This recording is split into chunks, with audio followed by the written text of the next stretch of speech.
Iya, Oke. Pak. Selamat pagi. Assalamualaikum ini dan selamat beribadah bulan puasa. Ini bulan suci yang luar biasa.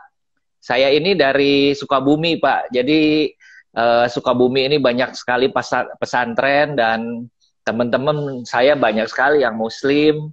Jadi saya udah biasa gitu ya, Pak. Kalau di Sukabumi itu kita makan di jalan, Pak. Bisa digampar, Pak. Iya. Jadi itu udah dari kecil. Jadi kita kita dia nggak peduli siapa mau Muslim makan di jalan digampar gitu ya, nggak peduli. Tapi memang ada Iya, tempat iya. yang untuk makan gitu, yang buat yang nggak Mm-mm. puasa ya itu. Jadi itu begitu ke Jakarta saya ngelihat, oh kok enak aja gitu ya. Saya yang malahan merasa risih, Pak. eh, Hari ini kita akan lebih kepada ini gimana nih? Setelah ini kumaha, Pak? Setelah Nah, COVID ini, setelah COVID ini kita kumaha? Haji umroh, ya, grup tour, itu kan kumaha? Ya. Mangga Pak, silahkan. ya. Bismillahirrahmanirrahim. Assalamualaikum warahmatullahi wabarakatuh. Selamat pagi semua.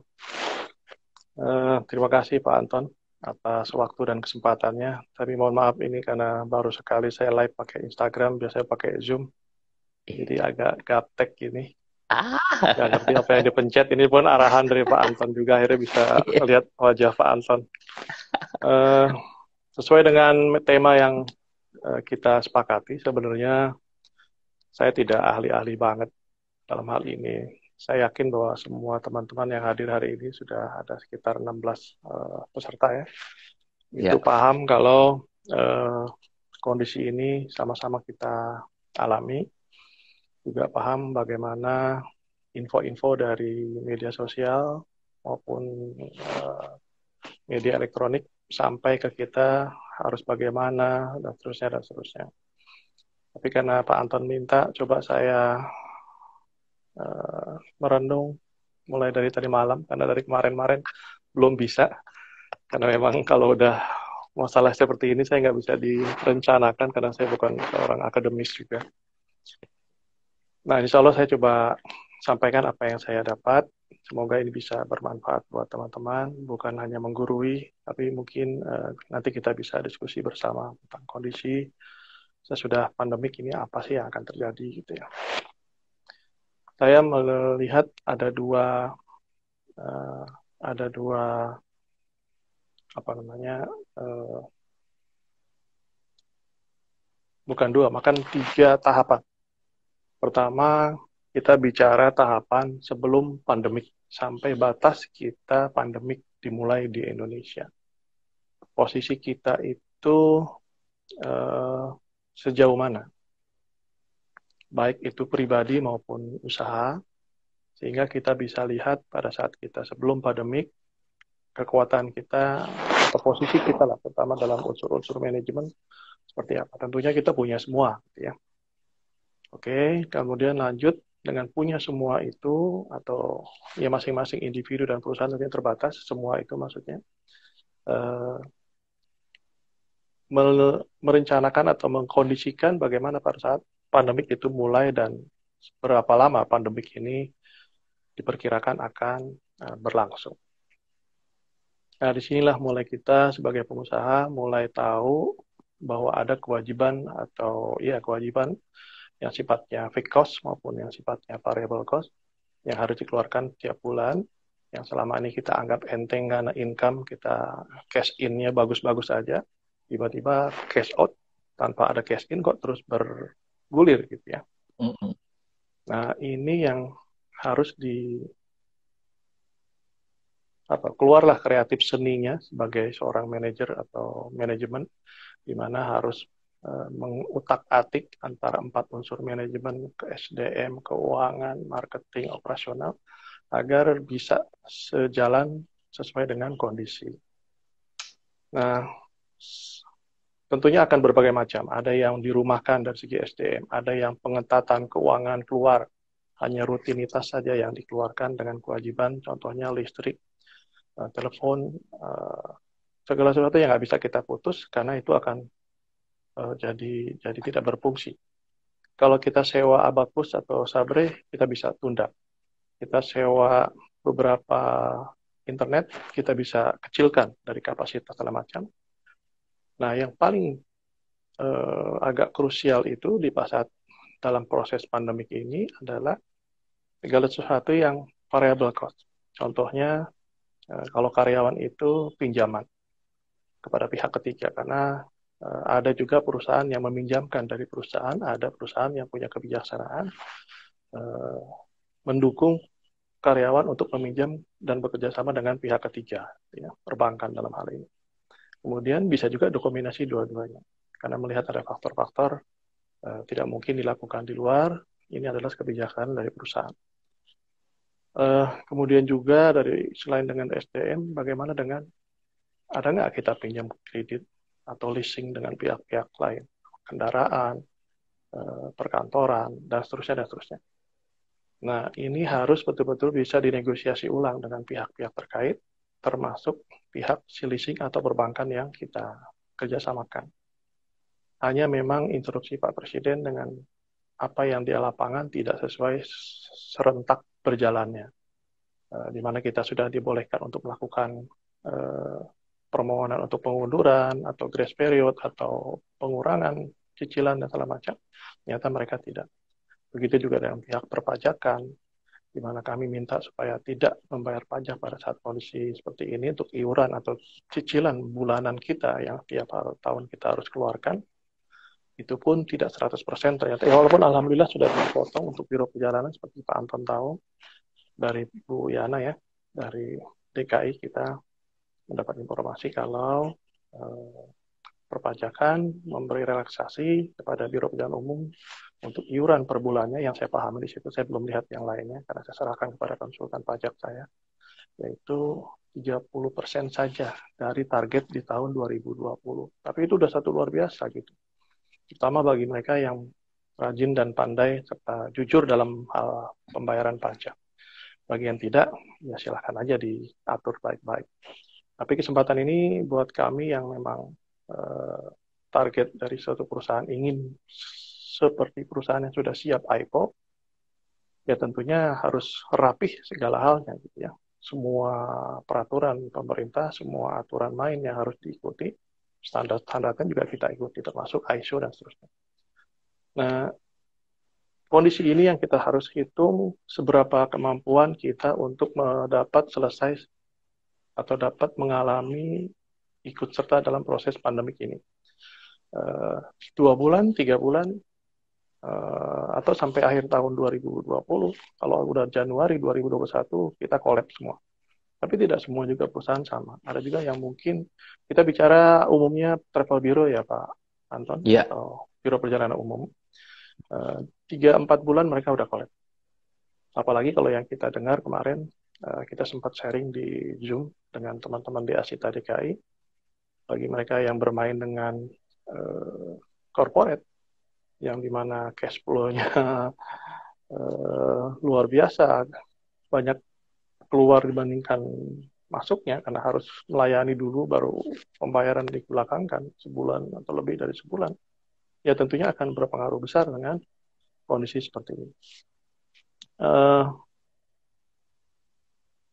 Dari semua unsur manajemen tentunya kita harus membaca pada saat sebelum pandemik, pada saat sedang pandemik, dan kita melihat bagaimana nanti sesudah pandemik.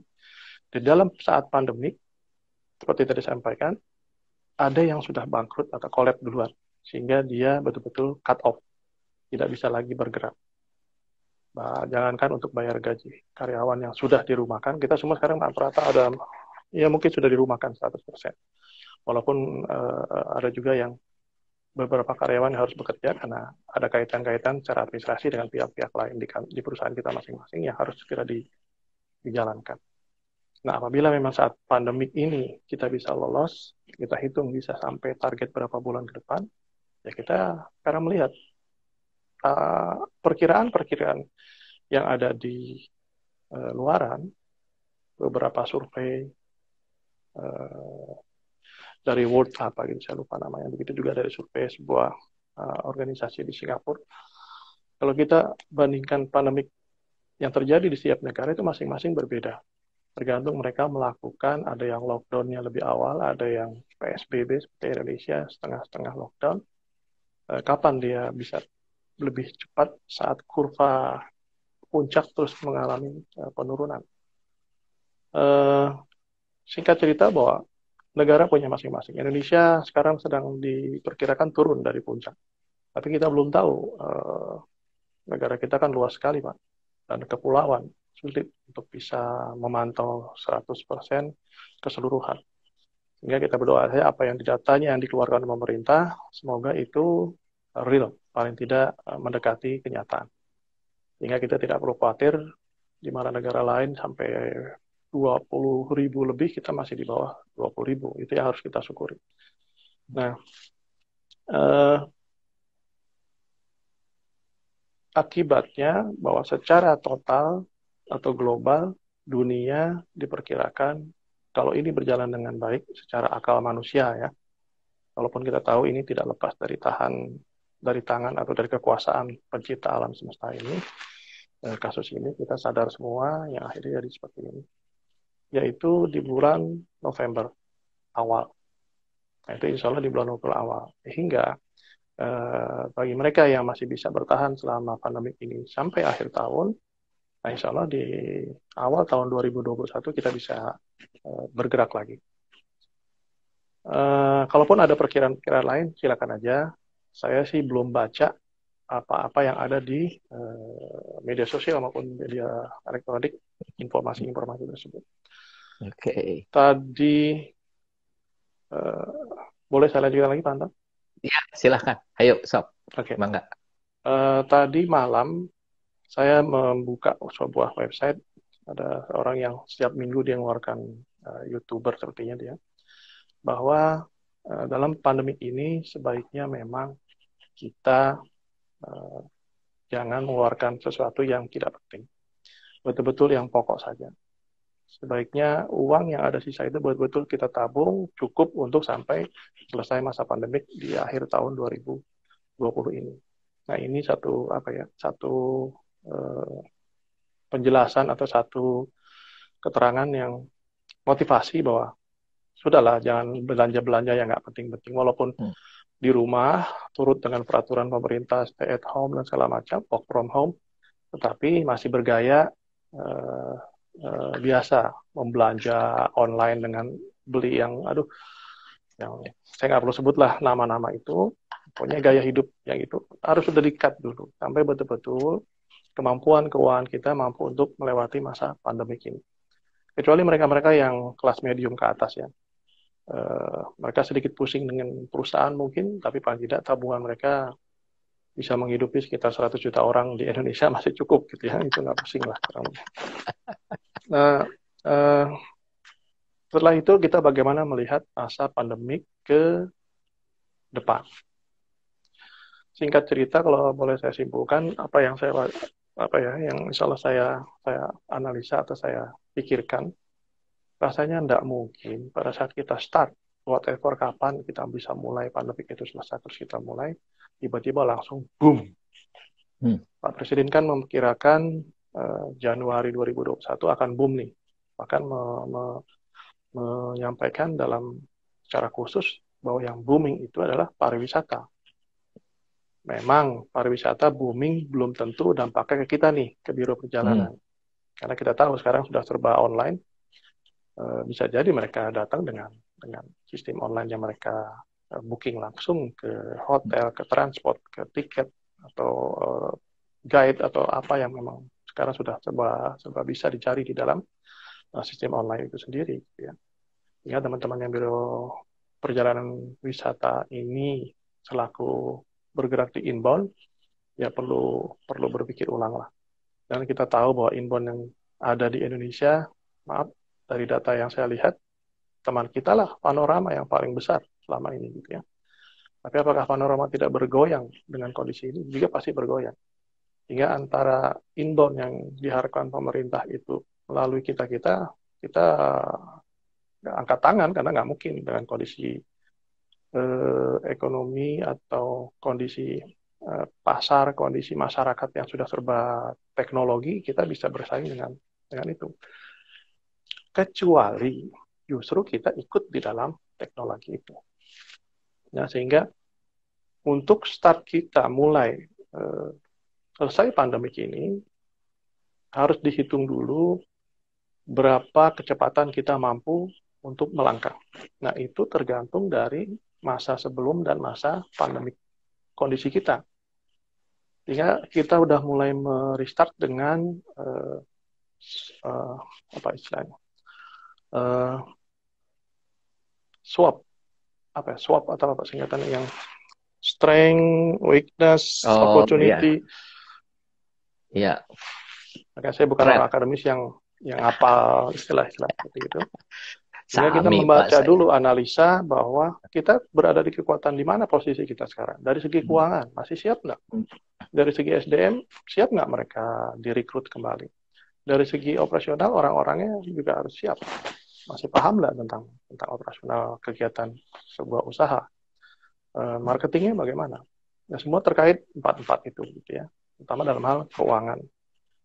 Orang bisa dicari, gaya marketing bisa dibuat, bisa diikuti, tapi semua tergantung dari keuangan. Intinya bahwa bagaimana keuangan kita untuk bisa startup lagi di waktu setelah masa pandemik. Ada yang bilang paling cepat 2 tahun. Ada yang bilang sebulan bisa langsung jalan. Nah, tergantung juga jenis usahanya tentunya. Feeling saya, usaha yang paling memang bisa langsung booming saat itu kemungkinan adalah memang kebutuhan orang bertamasya atau traveling. Tetapi kan traveling kemana juga jadi pilihan. Tetapi dalam hal ini persiapan untuk memasuki masa pandemi itu memang kita perlu satu langkah-langkah yang kita atur. Saya tidak bicara apa kemungkinan besar suatu usaha bisnis segala macam. Silakan teman-teman semua pandai dalam hal ini, bisa membaca, bisa melihat. Ada satu foto atau meme dari WA kita, di mana dalam waktu dekat ini, mana perusahaan atau jenis usaha yang masuk zona merah, masuk zona kuning, zona hijau, hijau tua, merah tua, dan segala macam, itu bisa dipelajari di situ. Tapi semua jenis usaha ini, memang saat ini musimannya, contohnya adalah alat-alat kesehatan online, telekomunikasi itu lagi booming sekali karena dibutuhkan orang untuk hal-hal itu. Tapi satu saat kondisi normal mereka juga akan biasa kembali. Nah, kita yang sedang jatuh pada saat kondisi normal, ya dia juga akan kembali normal. Nah, tinggal siapa yang bisa memboomingkan dirinya pada saat kondisi normal itu. Nah, kesiapan pada saat pandemik ini, hitung-hitungannya pada saat nanti sudah melewati pandemik seperti apa kemampuan kita masing-masing diuji coba. Tapi bisa juga silakan aja teman-teman memilih jenis usaha lain, itu juga sama, bahwa startup-nya tidak langsung ujuk-ujuk bisa dimulai secara besar. Dan kebetulan tadi malam juga saya nonton CNN,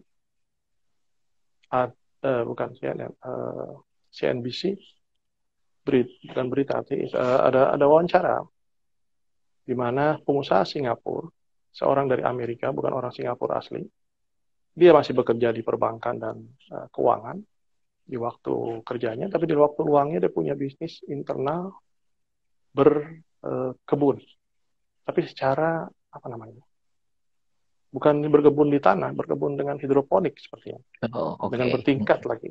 Bertingkat dalam satu ruangan kayak seperti apartemen, dia bisa bikin 5-6 tingkat dengan uji coba sekitar 7 sampai 1 tahun, 7 bulan sampai 1 tahun, dan sekarang udah masuk tahun ketiga, dan itu baru break even. Artinya, ini orang yang baru mau pindah dari satu usaha dan usaha baru, dalam kondisi pandemik, ternyata dia beruntung karena kebutuhan orang untuk makan sayur-sayuran semakin tinggi kebutuhannya. Tetapi yang saya mau jelaskan di sini bahwa dia usaha seperti itu pun dengan teknologi yang dia terapkan luar biasa membutuhkan waktu untuk break even saja 3 tahun. Nah, artinya bahwa ini perlu jadi contoh agar kita jangan bersenang-senang dulu kalau kita nanti mulai pandemik selesai, kita juga harus memulai kembali dengan segala sesuatu yang disesuaikan dengan kondisi kita, kemampuan kita, jangan diumbar-umbar keuangan, mau marketing, oh ya pasang iklan, bla bla bla. Ternyata kesiapan pasar, kesiapan masyarakat belum seimbang dengan biaya marketing yang kita keluarkan. Mungkin sampai sini dulu Pak Anton. Oke. Jadi gambaran-gambaran tentang masa sudah pandemik, tidak serta-merta bahwa langsung bisa berjalan dengan cepat dan enak sebagai pengusaha maupun sebagai karyawan. Karena mungkin, maaf, dari segi karyawan, belum tentu dia dipilih oleh perusahaan untuk diterapkan di saat startup awal. Bisa jadi baru 3 bulan, 4 bulan kemudian dia baru dipanggil karena sampai kebutuhan. Begitu, demikian Pak Anton. Iya, silakan ini menarik. Saya jawab. Iya, menarik Pak. Saya sudah melakukan ini sejak ini minggu keempat hari Jumat, besok hari Sabtu adalah full sempurna 4 minggu. Minggu pertama saya cuma 2 kali sehari, minggu kedua 4 kali. Kenapa minggu kedua 4 kali? Karena waktu saya terlalu banyak dan saya merasa masih belum biasa, memang sibuk gitu ya, belum terlalu sibuk. Lalu minggu ketiga dan minggu sekarang ini adalah saya melakukan 6-8. Hari ini 9, Pak. 9 kali, bisa dibayangkan kesibukannya, tapi saya senang. Nah, ada beberapa saya call a friend, panggil teman-teman semua yang ahli-ahli. Pagi jam 8.50 adalah yang ahli travel. Kemarin dari Amadeus, Pak Helmi, dari dia sekarang di Singapura.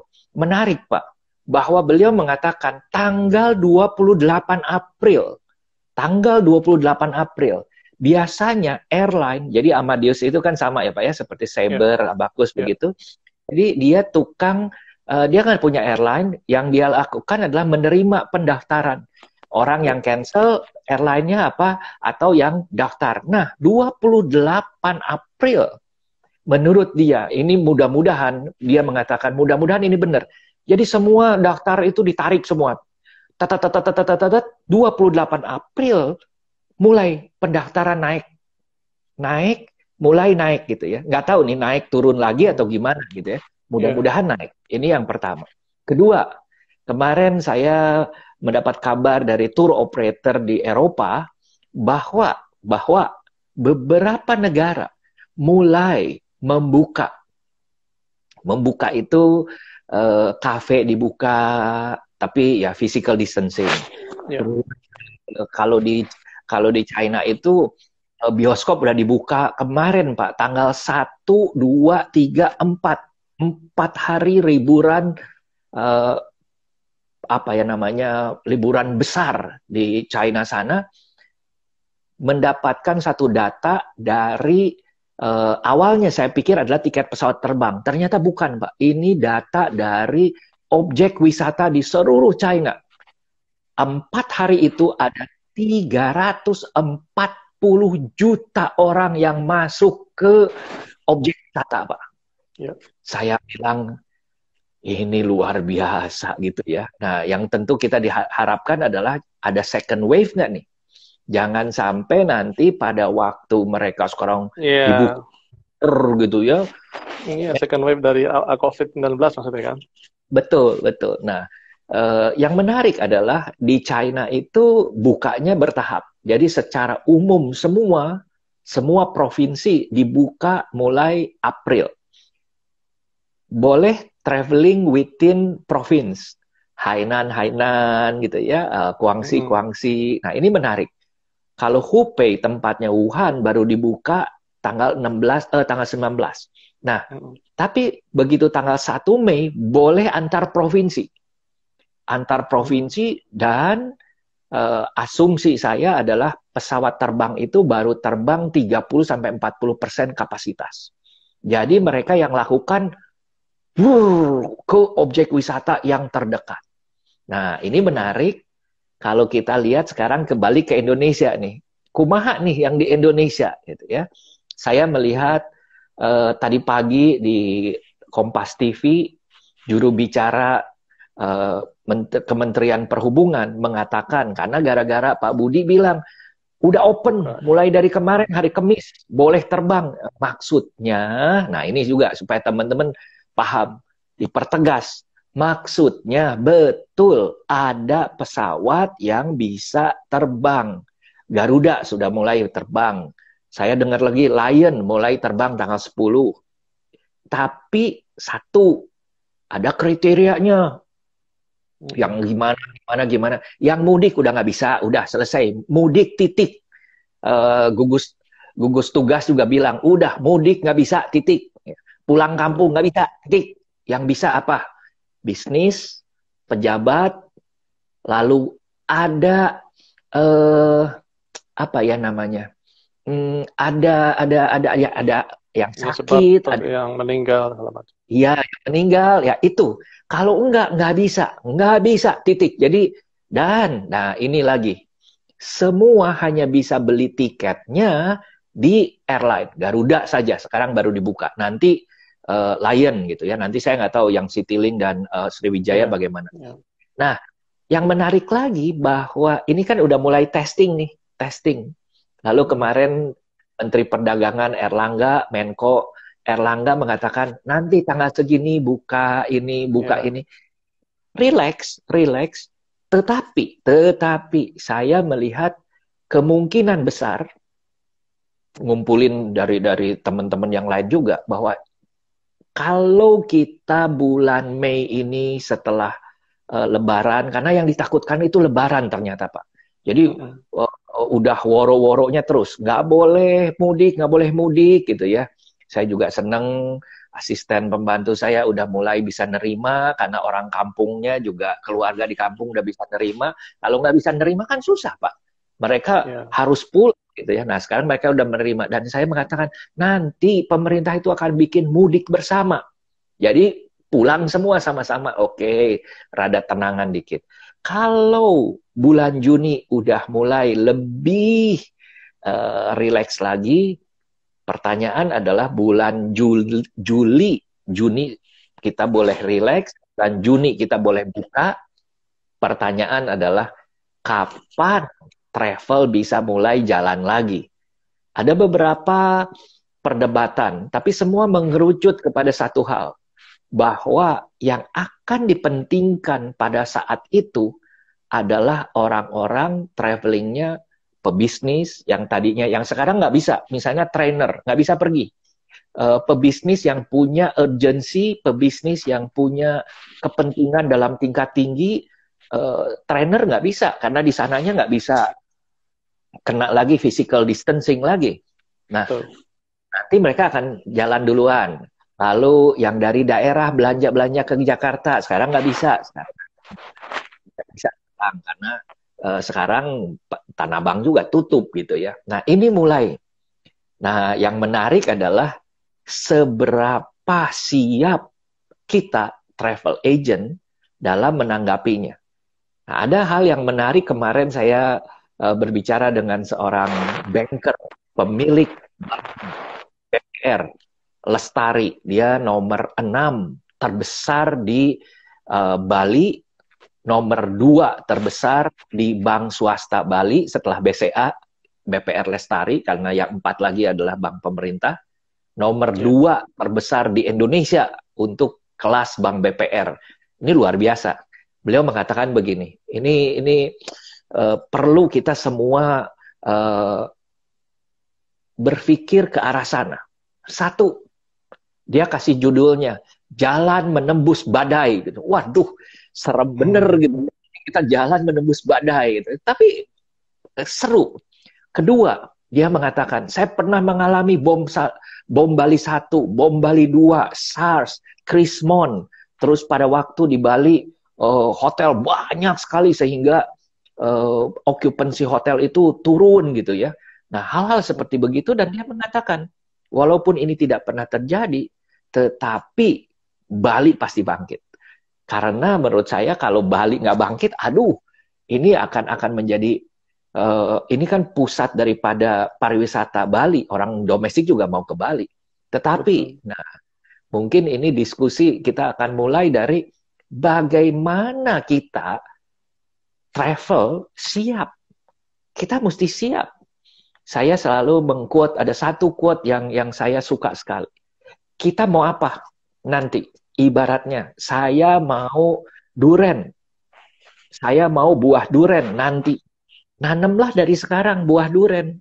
Bibit dari buah duren. Jangan saya nanamnya buah semangka. Jadinya semangka, nggak mungkin. Jadi saya mengajak teman-teman semua berpikir positif, gaul sama orang-orang positif, dan satu, mempersiapkan kita perlu apa sampai ke sana. Pak, ini ada yang bertanya nih, Pak Bob Arbas. Pak Sam, jika kondisi seperti ini sampai 1-2 tahun ke depan, bisa kita bayangkan kondisi seperti apa? Lalu bagaimana gambaran skenario teman-teman asosiasi? Pak Sam, silahkan. Ya, ya kita nggak tahu juga. Kita baru prediksi sekitar sampai akhir tahun bagaimana 2-3 tahun ke depan. Tentunya akan semakin kacau ya di keekonomian di dunia dan masyarakat. Artinya bahwa hukum ekonomi dunia hancur, tetapi secara individu-individu kita punya jalan masing-masing. Juga antara negara, terutama di internal di negara masing-masing. Itu akan insya Allah akan jalan dan bermanfaat guna menggunakan fasilitas dan kemampuan negara yang ada di dalam negara itu sendiri. Artinya contohnya resources yang ada di negara kita sendiri. Mulai dari sayur-sayuran, minyak, apa, tumbuh-tumbuhan, selama itu akan berguna internal domestik kita aja. Kita nggak bicara internasional, karena mereka juga mungkin membutuhkan untuk negaranya sendiri, penduduk dan segala macam. Gimana Pak Anton? Maaf. Pak Bunten, umroh haji kumaha? Iya ntar kita mah. Belakang ini dulu nggak jawab Pak Bob. Jawab Pak Bob. Nah itu yang kemungkinan terjadi kalau seandainya 2 tahun atau setahun sampai 2 tahun atau baru mulai 2022 atau baru 2023, yang pasti ekonomi dunia hancur. Nah, yang terjadi kemungkinan feeling saya adalah yaitu kekuatan domestik. Kembali lagi kekuatan daerah, kekuatan kabupaten dan kekuatan individu keluarga masing-masing. Nah, ada contoh yang menarik kemarin itu di WA grup. Dia memelihara ikan lele sambil dikelilingi tumbuhan kangkung. Artinya bahwa ketahanan keluarga apabila terjadi sampai lebih dari 2021 harus siap mandiri kita. Tapi kita tahu bahwa negara Indonesia ini tanah surga, tongkat aja bisa jadi tumbuhan dan seterusnya. Artinya jangan khawatir tidak terjadi atau jangan khawatir akan kematian, kecuali memang takdirnya harus meninggal, mati dan seterusnya. Baik melalui kejadian lain maupun karena COVID-19 ini. Karena terus terang Pak Anton, saya ini korban dari COVID-19. Hingga saya tahu banget, nggak ngerti dari mana tuh COVID tiba-tiba nyerang saya dan saya harus collapse selama 1,5 bulan. Jadi baru aktif ini, saya kurang lebih sebulan terakhir atau setengah bulan terakhir, 2 minggu terakhir. Baru dalam kondisi yang fit dan sudah dinyatakan negatif dari COVID. Aduh. Ya, saya analisa dari mana, saya bertemu di sini, ketemu ini. Wah, nggak jelas artinya. Saya mau imbau ada 37 peserta hari ini bahwa COVID-19 itu nggak terlihat, nggak terlacak, dan nggak tahu dari siapa yang menularkan. Sehingga kalau sudah kena, itu antara perjuangan hidup dan mati, Pak. Betulan. Kalau tidak cepat ditangani, kalaupun seperti Menteri Perhubungan kita, itu 14 hari dia tidak sadar, masih dengan menggunakan ventilator. Dan ya Tuhan Allah masih kasih dia kesempatan untuk hidup lagi. Itu perjuangan yang luar biasa, Pak. Antara ya sudah, pokoknya kalau memang takdirnya dia mati. Kalau tidak, ya silakan, pasti akan sembuh. Sehingga jangan bermain-main dengan COVID-19 ini, walaupun kondisi sepertinya normal-normal aja di luar rumahnya.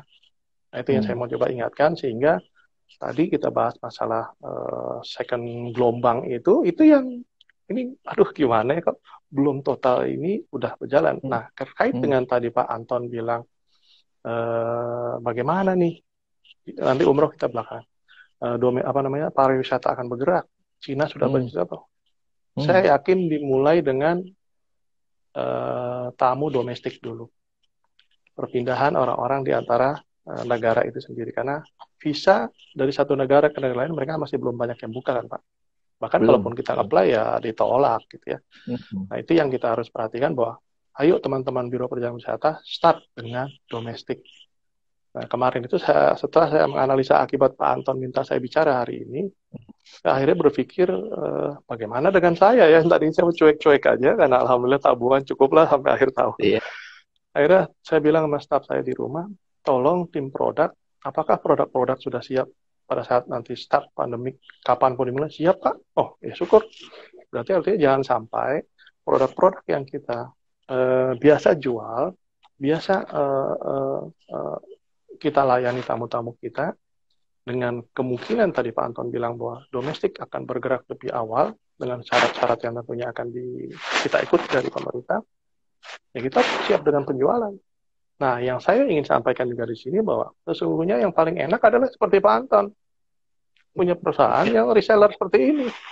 Sekarang Pak Anton dalam hal mempertahankan image bahwa reseller Pak Anton masih, travel ini masih berjalan, masih ada Pak Antonnya gitu, sama Michaelnya. Ini harus berjalan. Tetapi kan Pak Anton sebagai reseller juga harus siapkan produk, karena Pak Anton dari teman-teman yang punya produk. Nah ini harus dimotivasi oleh Pak Anton supaya nanti produk-produk pada saat pandemik di depan sudah terbuka, artinya sudah selesai, ya harus punya produk yang harus siap kita jual sama-sama gitu Pak. Nah baru nanti kaitannya produk saya di umroh, karena usaha hari Pak Anton nggak capek, cuma ngomong aja sama pulsa selesai. Kalau sedikit teknologi. Ini kalau ada foto kamera saya lucu-lucuan, saya cuy, aduh nggak tahu kenapa hari ini kok nggak bisa terbuka. Gitu Pak Anton. Pak Bob, terima kasih pertanyaannya. Iya, Pak. Ini saya teruskan lagi sedikit. Saya menghimbau, saya merasa perlu dengan sepenuh jiwa dan raga saya, walaupun saya di rumah, itu menghimbau teman-teman supaya bangkitkan semangat. Saya mudah-mudahan Pak, begitu saya undang Bapak hari ini masih gaptek, masih begitu, nggak apa-apa. Tapi besok-besok kalau boleh Bapak bikin acara lagi begini gitu ya. Saya membayangkan semua, kalau semua kita bergerak, memberikan informasi, memberikan ketenangan. Kayak tadi Pak, Bapak itu ngomong tuh bikin saya tenang Pak. Yang mana? Dari apa? Cara Bapak ngomong aja udah tenang gitu ya. Ini tuh ya Bapak pakai peci tadi, Bapak kan bilang walaupun saya gelap nih nggak bisa kelihatan gitu ya. Bapak bilang, Bapak saya pakai peci apa gitu ya. Saya udah ngebayangin ini Pak Kiai lagi khotbah gitu ya, tenang, tidak ada hal-hal yang gimana. Bapak ngomong yang ibaratnya ini loh, kita mesti nanti 2022 bagaimana kalau tahan enggak gitu. Tapi tenang Pak, tokoh seperti Bapak diharapkan untuk berbagi, untuk ngomong. Kenapa? Orang tenang Pak. Saya tadi pagi terharu banget, ada seorang ibu di Surabaya yang saya memang kenal baik. Lalu saya sering bicara, ada satu yang saya bicaranya kapan saya nggak tahu, karena udah 4 minggu. Dan Bapak ini udah yang ke-90 sekian narasumbernya gitu, jadi cukup banyak.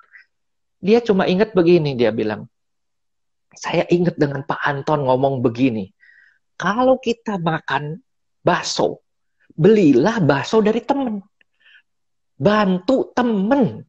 Kalau kita ada apa yang bisa bantu ke temen. Supaya ekonomi itu jangan larinya terlalu kemana-mana. Lingkungan dulu. Aduh, itu hal kecil. Saya ngomongnya kapan? Maaf, saya nggak ingat. Ngomongnya kasus apa juga saya nggak ingat. Tetapi dia menulis. Orang-orang ngirim lagi, balik lagi ke saya gitu. Nah ini, kasih motivasi Pak. Saya yakin. Kemarin Pak Priyadi, Pak, ingat Pak, kita foto bertiga, Bapak, saya. Ada nih hadir, Pak Priyadi hadir. Iya, saya bilang ke Pak Priyadi, ayo, saya terbatas. Saya punya koneksi terbatas. Ayo manfaatkan semua. Jangan jangan apa namanya malu.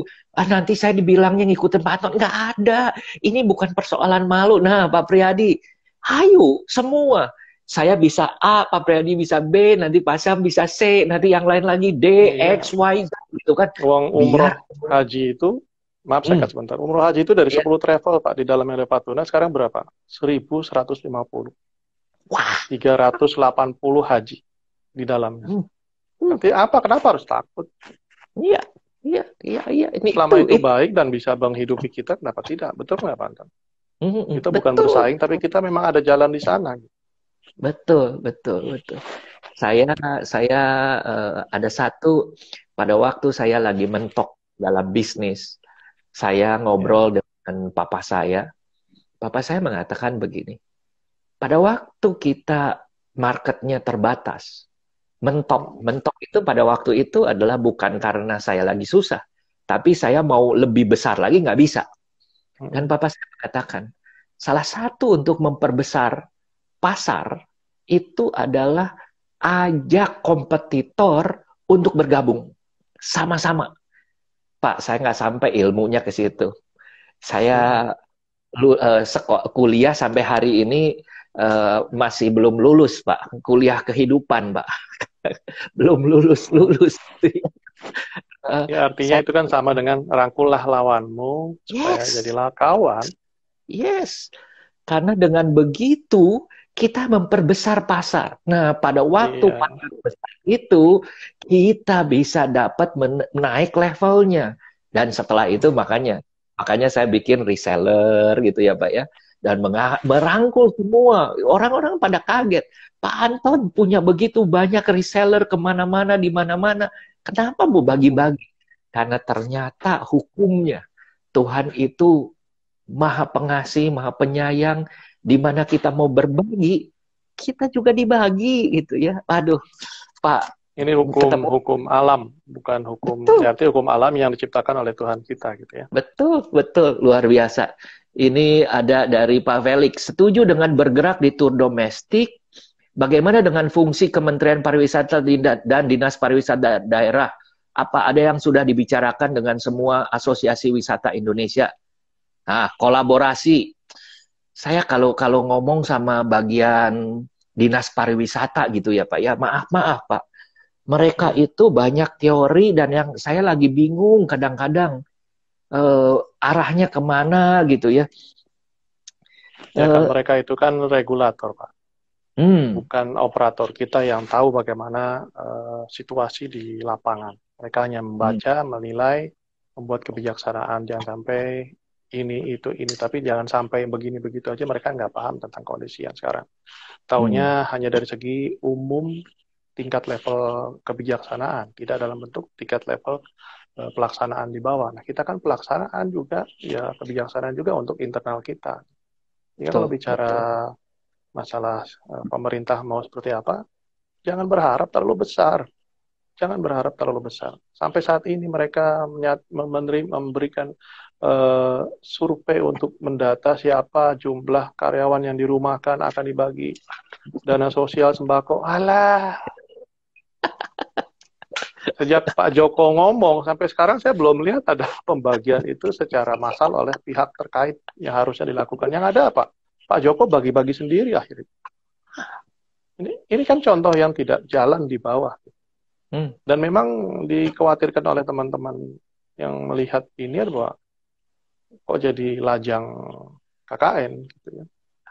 Yang kena COVID 10 dibilang 200 sehingga dapat kucuran dana 200 tapi yang dikeluarkan 10. Itu yang terjadi di lapangan yang saya dengar seperti itu. Jadi jangan terlalu berharap dengan pemerintah. Kita justru harus beri masukan kepada pemerintah sambil kita terus berjalan di kaki kita sendiri. Prinsipnya itu aja Pak Felix. Yes. Pak, semangat ya Pak ya. Pak, ini waktu bergulir cukup cepat. Ini tinggal 10 menit lagi nih Pak. Oh gitu, iya siap. Ya. Ini lebaran haji jadinya Pak. Bisa ke haji. Kalau juga sama melihat dari pandemik yang ada, survei-survei yang ada, sepertinya sulit. Karena ini akan menjadi gelombang kedua yang tadi Pak Anton sampaikan, penyebaran virus COVID ini di lokasi di mana pertemuan itu terjadi. Dan itu tidak bisa dihindari. Kecuali mungkin Tuhan kasih obat atau anti dari virus ini ditemukan. Sehingga dengan ditemukan virus seperti beberapa penyakit yang lain, flu, walaupun tidak tuntas flu itu tidak kita kena, tetapi sudah meringankan orang kena flu di jenis virusnya flu yang ada di sana, gitu ya. Begitu juga meningitis. Memang tidak 100%, tidak 100% orang tidak kena meningitis, tapi paling tidak sudah mengcover 98% sudah tidak kena meningitis. Seperti tahun 1997 meningitis pertama kali muncul, itu sampai ratusan ribu orang meninggal dan bergelimpangan di jalan-jalan. Nah, begitu juga dengan kasus ini, ya sebaiknya tidak cepat berburu-buru hanya untuk mengejar ekonomi. Kalau haji, siapapun yang sudah niat berhaji, lalu menyetorkan uangnya, insya Allah udah dicatat. Masalah nanti pelaksanaan fisiknya, itu lain persoalan. Sampai insya Allah saya juga bergambarkan, jangan-jangan suatu saat penduduk Islam ini tidak lagi bisa berhaji ke Tanah Suci, karena umur dia tidak bisa datang atau mengikuti tahun keberangkatan dia, karena umurnya sudah nggak ada, bahkan akhirnya dia sudah meninggal. Salah satu contoh negara Malaysia, Pak. Mereka penduduk 30 juta. Yang sudah mendaftar itu dari total umat Islam yang ada di situ, kalau tidak salah waktu pertemuan dengan Bank Indonesia Syariah dan BPKH, Indonesia itu baru, gambarannya gini, 4 juta dari 30 juta. Persentasenya berapa itu? Sementara Indonesia itu 9 juta, saya kebalik apa tidak? 9 juta dari 200 juta. Nah, Jadi persentase kemampuan orang Indonesia atau kepercayaan orang Indonesia menanamkan atau menyetorkan uang untuk berpergi haji itu, nah artinya gini, di Malaysia dengan persentase seperti itu antriannya 120 tahun, Pak. Jadi kalau dia daftar sekarang, dia udah niat haji selesai, ya dia tidak berharap apa-apa, walaupun dia dikasih umroh hadiahnya, karena terlalu lama uang ditanamkan dengan investasi dari tabung haji yang demikian bagus, sehingga akhirnya dikasih umroh gratis. Itu juga yang ingin dilakukan oleh pemerintah Indonesia dan BPKH, tapi belum terlaksana. Nah, artinya haji insya Allah tahun 2020, saya sudah memindsetkan diri saya tidak terjadi. Tetapi selaku manusia, siapkan ikhtiar kita, semua administrasi yang harus kita siapkan. Jangan sampai pada saat dibuka dan harus jalan hajinya, kita nggak siap belum dengan siap. administrasi. Iya, Gitu. iya. Nah, kemarin kebetulan kita juga baru Zoom dengan Direktur Bina Umroh Haji Pak Arfi Hatim. Saya sampaikan ke anggota, harus siap. Sekarang juga demikian, pandemik selesai, ya kita harus siap. Tapi berapa lama kita siap, ya kita hitung aja kemampuan saat ini, berapa kita punya pendanaan, kita punya tim, kita punya kemampuan, dan seterusnya, dan seterusnya. Demikian, Pak. Iya. Untuk mulainya kapan, apakah Lebaran Haji bisa, saya nggak bisa bicara terlalu banyak. Bisa, ya alhamdulillah, nggak bisa juga saya alhamdulillah. Karena keamanan keselamatan jemaah haji lebih utama dibandingkan bisnis yang harus Tapi kita secara lakukan. Belum ada keputusan ya, Pak? Belum, rencananya insya Allah mereka akan putusan tanggal 12 Mei. Sekarang tanggal berapa? 8, toh? 8. Nah, insya Allah mungkin berarti hari apa? Selasa ya? Senin. Senin, enggak. 9, Sabtu, 10, Minggu, Selasa. Iya. Insya Allah Selasa. Pak, ini kita tinggal 5 menit lagi. Iya, silakan, Bapak. Kerasa, ya? Kita semangat, Pak. Iya, kasih kita semangat. Teman-teman semua yang hadir, ada 40 anggota nih, bahwa kehidupan ini biasa saja, bukan satu yang harus kita pikirkan terlalu mendalam sehingga akhirnya kita stres sendiri. Lakukan saja apa yang sudah dan apa yang kita bisa di saat ini. Persiapkan untuk yang akan datang. Tetapi apabila memang tidak memungkinkan, oke, silaturahmi. Bicara dengan teman-teman yang memang sebidang, sehati untuk berbicara sehingga bisa ketemu cara-cara bagaimana bisa survive dan segala macam. Itu kalau tidak bisa mandiri sama sekali. Tapi kalau masih bisa untuk mandiri, lakukan dengan mandiri. Tadi saya bilang contoh, tanam dengan ember yang agak besar, lele, di mana dia bisa hidup di mana saja, tanpa harus berganti air lagi. Kemudian di pinggir-pinggir ember itu ditanam pot-pot kecil, kangkung, bayam. Tinggal nyari berasnya aja. Kalau nggak pakai beras ada roti, udah makan. Itu udah cukup untuk kehidupan mandiri kita sendiri. Sehingga jangan khawatir bahwa pasti ada jalan yang terbaik dari ujian pandemik COVID-19 ini. Insya Allah. Insya Allah. Pak, Dengan ridho, rahmat, dan kehendak Allah Subhanahu wa yang Ta'ala. menarik, Pak. Yap. Cerita sedikit, Bapak bisa akan bukan kenanya lah. Bagaimana Bapak pada waktu kena itu pasti kan ada berjuang tanggal kehidupan 10 Maret itu saya terakhir ketemu dengan beberapa pertemuan-pertemuan. Okay. Di akhir bulan Januari sampai Maret ya. Di awal bulan Februari sampai dengan tanggal 10 Maret itu betul-betul padat.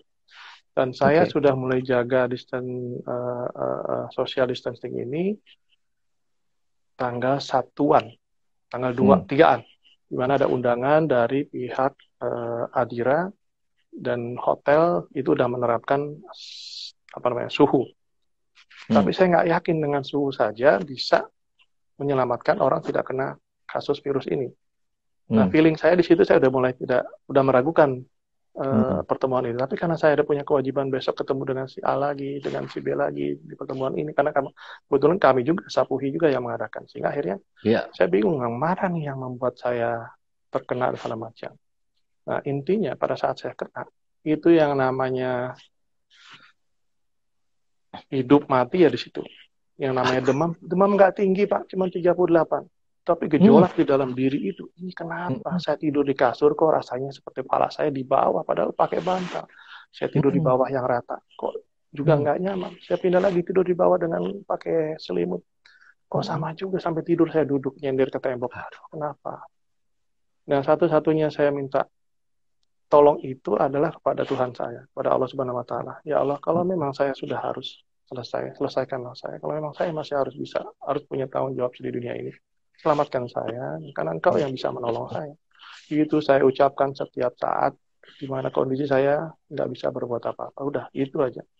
Nah, pada saat di hari kedua setelah saya melakukan berdoa-doa yang seperti itu, tapi obat diminum, makan sedikit harus masuk tetap. Hanya ya kayak orang nggak bisa berbuat apa-apa, karena memang udah bisanya tidur, duduk sebentar. Nggak ke rumah sakit? Tidak, saya mandiri di rumah. Jadi saya harus jaga dengan istri saya dan beberapa orang di rumah saya, ada supir sama pembantu laki-laki. Saya berempat di sini. Dan alhamdulillah mereka tidak, tetapi istri saya sempat kena, tapi dia punya daya imun yang cukup kuat, sehingga dengan asupan-asupan imun atau makanan yang cukup bertahan, dan alhamdulillah sama-sama negatif terakhir ini. Nah, ini yang harus dipikirkan sekali lagi, bahwa itu perjuangan hidup dan mati. Kalau sudah kena COVID-19, sehingga awas, wanti-wanti, hati-hati, kondisi apapun dengan lingkungan kita yang ada di sekitar kita. Mau kerja silakan, tapi protect. Pulang langsung ganti baju. Yang punya kesehatan harus kita jaga. Tapi kalau bisa stay at home, itu akan jauh lebih baik.